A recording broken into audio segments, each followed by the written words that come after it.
Okay बच्चों, तो आज की क्लास में हम लोग जो पढ़ने जा रहे हैं वो है मैटर के फिजिकल और केमिकल प्रॉपर्टीज। तो मैटर की जो प्रॉपर्टीज होती हैं बच्चों, उन्हें हम लोग दो हिस्सों में बांट देते हैं। First is physical and second is the chemical properties, या दो तरह से उसको क्लासिफाई किया जा सकता है। तो एक तो ये पढ़ेंगे क्लासिफिकेशन, और उसके बाद बच्चों मैटर की प्रॉपर्टीज को एक और तरह से एक और नज़रिए से देखने का तरीका होता है, विच इज क्वांटिटेटिव प्रॉपर्टीज, है ना। तो क्वांटिटेटिव प्रॉपर्टीज क्या होती हैं और उनका मेजरमेंट कैसे होता है उसको भी देखेंगे।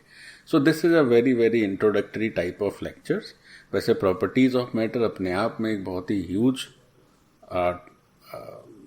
सब्जेक्ट है अपने आप में, लेकिन हम लोग बस बेसिक ही करने वाले हैं ताकि आप ये समझ पाएं कि अच्छा ठीक है, ये प्रॉपर्टी फिजिकल है और ये प्रॉपर्टी केमिकल है। क्योंकि we are going to start after this lecture, हमें मोल कॉन्सेप्ट पढ़ना है। तो मोल कॉन्सेप्ट के पीछे का जस्ट इंट्रोडक्टरी पार्ट है बच्चों, और आगे properties of matter separate chapters हैं जिसमें हम गैसियस स्टेट, सॉलिड स्टेट सब अलग अलग पढ़ते हैं। So that will be covered later. तो बात करी जाए प्रॉपर्टीज ऑफ मैटर के दो तरह से पढ़ने की, तो इसको जब हम दो हिस्सों में बांटते हैं तो एक कैटेगरी हो गई बच्चों फिजिकल प्रॉपर्टी और दूसरी कैटेगरी हो गई केमिकल प्रॉपर्टी। तो ये फिजिकल प्रॉपर्टी क्या होती हैं? ये बच्चों ऐसी प्रॉपर्टी हैं, these are the properties which can be measured without changing identity oblique composition of a substance. क्या मतलब है भाई इसका? जैसे मान लीजिए इसमें लिखा है कि विदाउट चेंजिंग आइडेंटिटी, मीन्स जिस मैटर की हम वो प्रॉपर्टी स्टडी करने वाले हैं उसकी आइडेंटिटी और या उसके कॉम्पोजिशन से कोई छेड़छाड़ मत करिए आप, और वो जैसा है वैसे ही बने रहने दीजिए और उसकी वो प्रॉपर्टी आप मेजर कर लें, तो माना जाएगा कि वो प्रॉपर्टी फिजिकल प्रॉपर्टी है। जैसे, या उस प्रॉपर्टी के बारे में बता दें, जैसे से कोई मेटल का पीस, मेटल का टुकड़ा पड़ा हुआ है, से आयरन का कोई टुकड़ा है बच्चों। अब आपसे पूछा गया बताओ भाई इसका कलर क्या है, तो इसका कलर ब्राउन, अगर ब्राउन कलर आप देख पा रहे हैं तो आप कहेंगे सर कलर ब्राउन है। तो उसका कलर बताने के लिए आपको आयरन को उसकी आइडेंटिटी को बदलने की आवश्यकता नहीं पड़ी, ना ही उसको जो है उसमें कुछ मिलाने की जरूरत पड़ी, ना ही उससे कुछ हटाने की जरूरत पड़ी, आपने देख के बता दिया। आपसे पूछा गया बताओ भाई ये आयरन जो है इसका स्मेल कैसा है, ऑर्डर कैसा है, तो वो आप स्मेल करके बता देंगे कैसा है या नहीं है, कोई ऑर्डर नहीं है सर। पूछा गया इसका मास क्या है, लेंथ क्या है, वॉल्यूम क्या है, आप सब चीजें जो है इस तरह की जो प्रॉपर्टीज हैं उसमें आपको आयरन के साथ छेड़छाड़ करने की जरूरत नहीं है। आयरन जैसा है वो वैसे ही बना रहेगा। मास बताना है, आप वही मशीन लाइए उसका मास बता दीजिए। आपसे पूछा गया अच्छा ठीक है भाई इस आयरन ब्लॉक का लेंथ बताइए, तो आप क्या कीजिए, मेजरिंग टेप लाइए उससे लेंथ बता दीजिए। आयरन के साथ तो छेड़छाड़ी नहीं करनी पड़ी। तो यही बच्चों फिजिकल प्रॉपर्टीज होती है। तो फिजिकल प्रॉपर्टीज क्या है कि जिस मैटर की, किसी भी मैटर का जब हम फिजिकल प्रॉपर्टी देखते हैं तो उसके साथ छेड़छाड़ मत करिए। ये नहीं कि आयरन में अब कोई ऐसी प्रॉपर्टी है, जैसे आपसे पूछा गया अच्छा बताओ ये आयरन जो है सल्फ्यूरिक एसिड के साथ कैसे रिएक्शन देता है,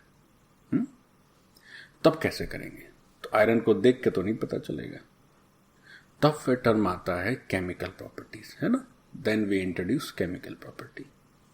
आयरन को देख के पता नहीं चलेगा कि वो सल्फ्यूरिक एसिड के साथ कैसी रिएक्शन देता है, या वाटर के साथ कैसी रिएक्शन देता है, या ऑक्सीजन के साथ कैसी रिएक्शन देता है, वो तो देख के नहीं बताया जा सकता है। तो उसके लिए क्या करना होगा, आप जिस कंपाउंड के साथ आयरन की रिएक्शन चाहते हैं चेक करना, आपको रिएक्शन करा के देखना होगा बच्चों। आप आयरन को देख के मुस्कुराते हुए जवाब नहीं देंगे अच्छा अच्छा आयरन सल्फ्यूरिक एसिड के साथ तो ऐसा देता है। आइदर आपको पहले से पता हो, तो यहां पहले से पता वाला ये जो केस है उसको हम लोग छोड़ रहे हैं। अगर आपको चेक करना है कि आयरन फलानी रिएक्शन देता है तो कैसे देता है, किस तरह का केमिकल चेंज देता है, तो आपको केमिकल चेंज कराना पड़ेगा बच्चों। सो सच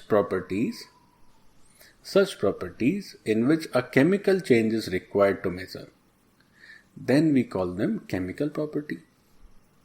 मतलब आपको आयरन की आइडेंटिटी, उसके कॉम्पोजिशन, या मैटर कोई भी मैटर हो, आयरन जस्ट मैं एक एग्जांपल दे रहा हूं, आपको उसके साथ बच्चों छेड़छाड़ करनी पड़ेगी, उसको किसी के साथ रिएक्ट कराना पड़ेगा, फिर रिएक्शन से कुछ नया प्रोडक्ट बनेगा, वो आपको देखना होगा, तब आप समझ पाएंगे कि इसकी केमिकल प्रॉपर्टी क्या है।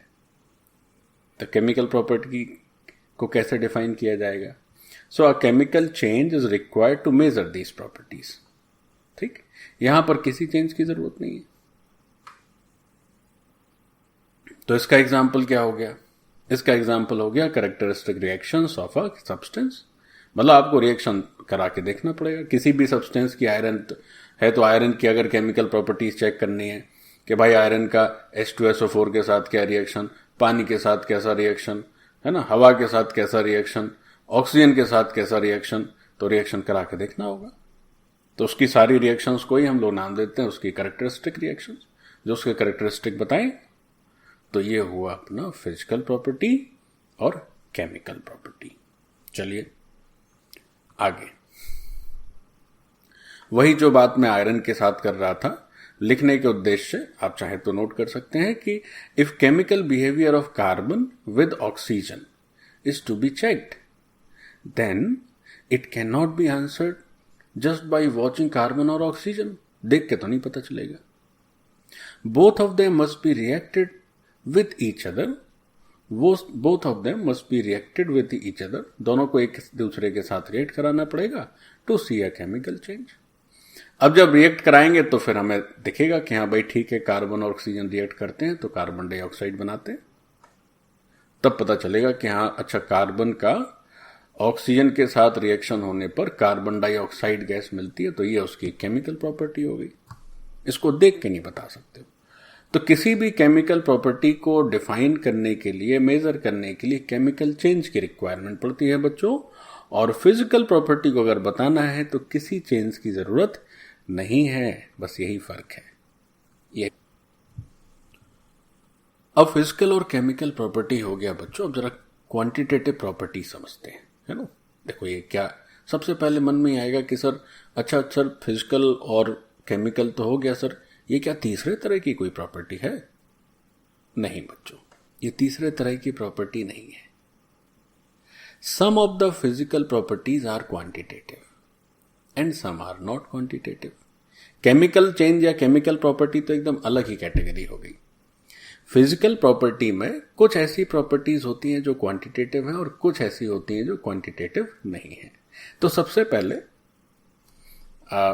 सबसे पहले क्या करना है आपको, ये सबसे नीचे लिखा हुआ है बच्चों, क्वांटिटेटिव प्रॉपर्टी, फिजिकल प्रॉपर्टी। तो सम ऑफ देम,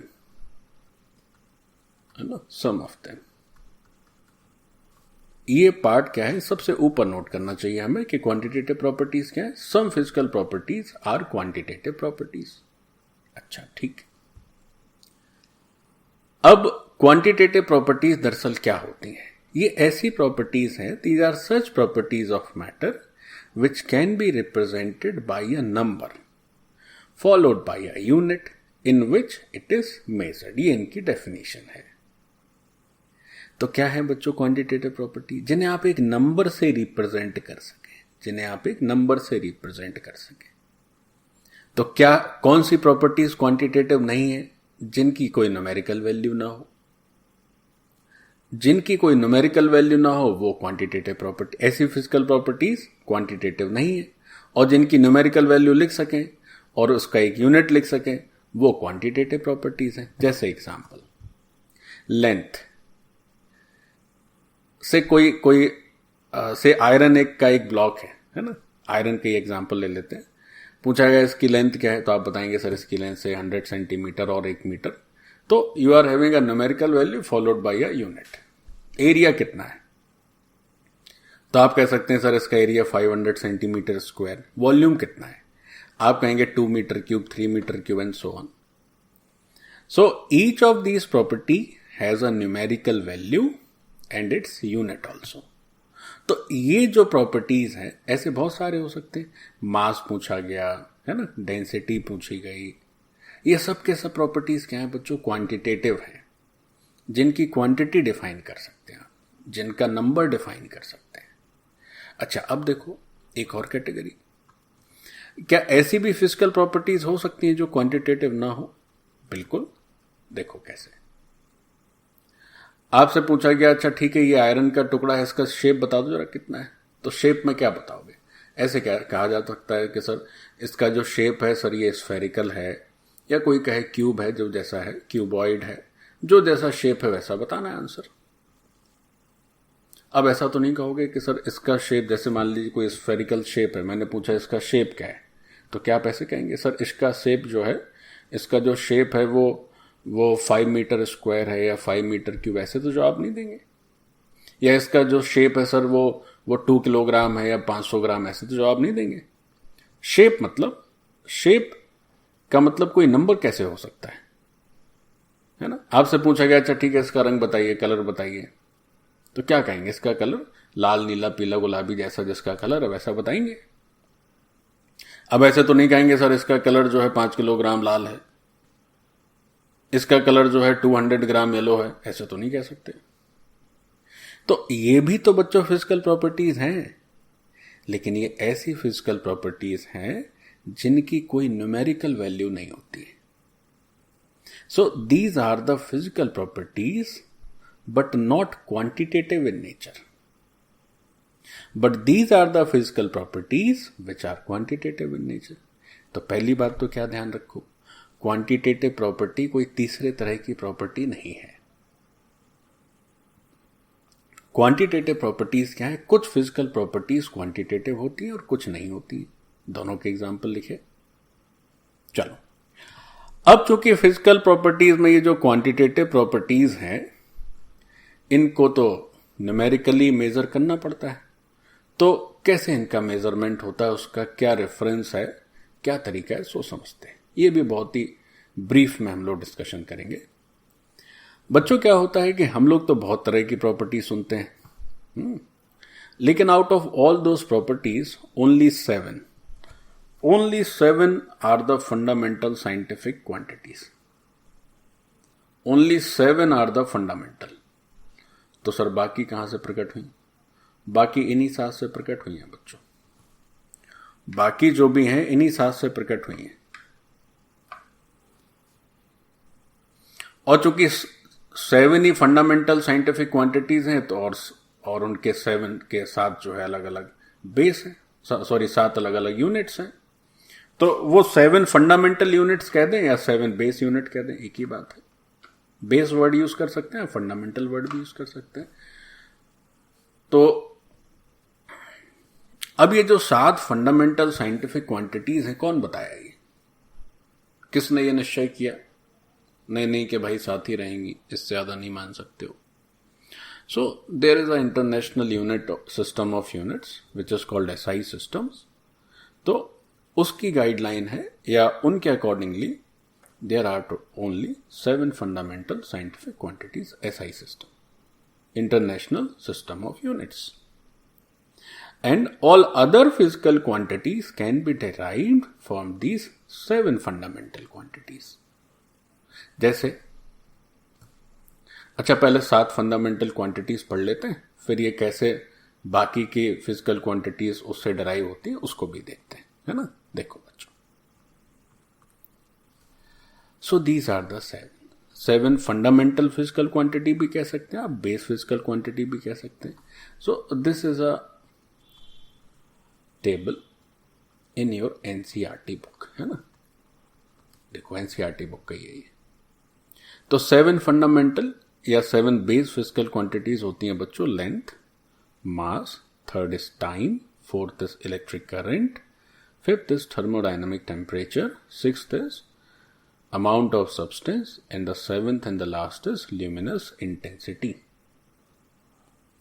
अब इन 7 के सिंबल दिए हैं। लेंथ को स्मॉल एल से रिप्रेजेंट करते हो, मास को बच्चों एम से रिप्रेजेंट करते हैं, टाइम को स्मॉल टी से रिप्रेजेंट करते हैं, इलेक्ट्रिक करंट को आई से रिप्रेजेंट करते हैं, थर्मोडायनामिक टेम्परेचर टी से रिप्रेजेंट करते हैं, amount of substance small N से रिप्रेजेंट करते हैं, और ल्यूमिनस इंटेंसिटी को आई और उसके नीचे छोटा सा वी सफिक्स। तो दिस इज ल्यूमिनस इंटेंसिटी। अच्छा, इनके यूनिट्स भी देख लीजिए। यूनिट्स देखें तो लेंथ का यूनिट हो गया मीटर, फिर मास का यूनिट केजी, किलोग्राम, टाइम का सेकंड, करंट का एम्पियर, टेम्परेचर का केल्विन, अमाउंट ऑफ सब्सटेंस मोल और ल्यूमिनस इंटेंसिटी कैंडिला। केमिस्ट्री में बच्चों इसका थोड़ा कम यूज मिलेगा, अपने जो करिकुलम है शायद कहीं यूज ना मिले, बाकी 1 से लेके 6 तक तो जरूरत पड़नी है।